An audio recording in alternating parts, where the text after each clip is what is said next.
Kukamilika kwa mtambo huu utachukua watu 42. Ndio. Unaweza ukasambaza umeme katika tuseme nyumba kama ngapi? Uzalishaji wa umeme ni wa huu mtambo ambao ni kimudu au gravity mover kwa hivyo imeupa naniyo jina ni wati 42,000.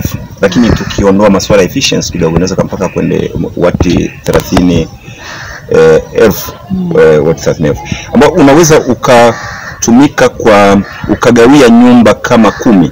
Maji yapande, watu wangeweza kujiuliza kama maji yatapandaje yenyewe kwenda juu?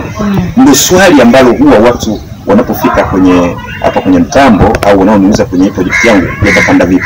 Kupanda kwenyewe ni rahisi sana. Ni mfumo tu kama unavyokunywa juice.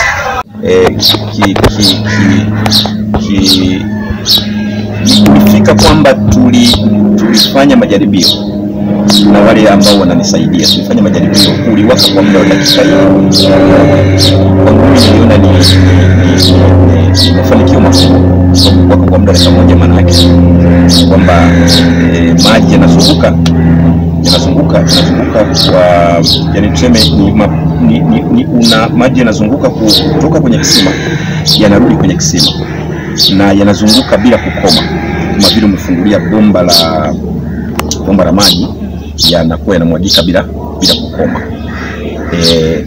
Tuseme yanatengeneza mzunguko, au tuseme ni kwamba kwa kifupi, kwa maelezo mafupi ili mtu aweze kuelewa kwa urahisi, hata kama si mwana sayansi, ina maana huo mtambo una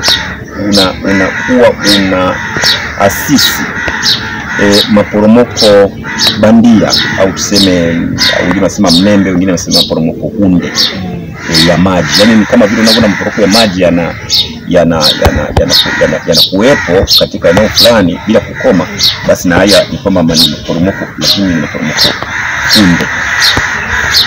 Kwa hiyo unde nikimaanisha bandia au mnembe, kama vile unavyosikia AI, artificial intelligence, kwa maana kwamba akili mnembe au bandia au unde.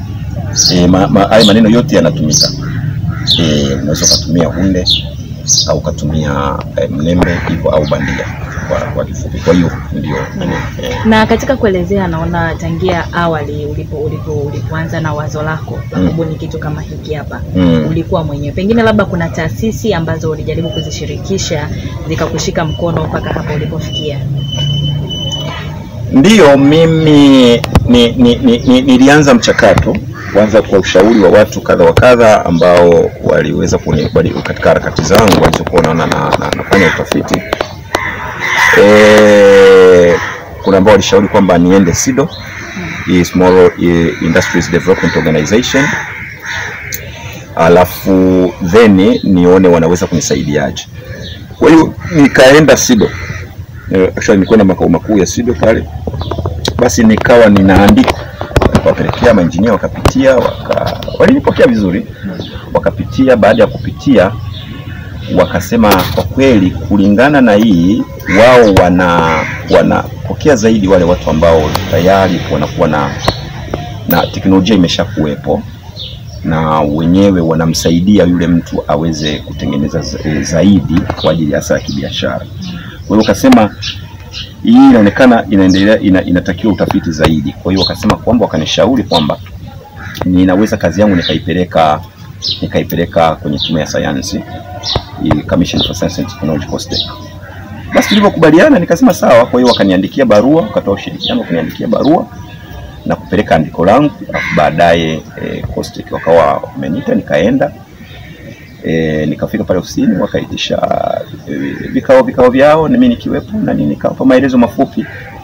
Then wakasema ngoja waangalie wanawezaje kunisaidia.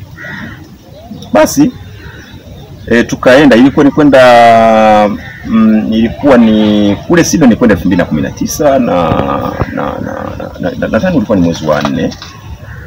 Mwezi wa 4 nakumbuka. Na COSTECH kule nilikwenda 2019, hiyo ulikuwa ni mwezi wa 7. Baadaye nikarudi mwezi wa 11. Lakini baadaye nikaona kwamba kidogo ni mambo ambayo hayaeleweki, wanakwambia ni kama jambo ambalo halieleweki, mara wanakwambia either utakuwa upande huu au mara utakuwa upande wa innovation, mara yani. Kwa mimi nikaona kwamba sasa hapa hakuna msaada.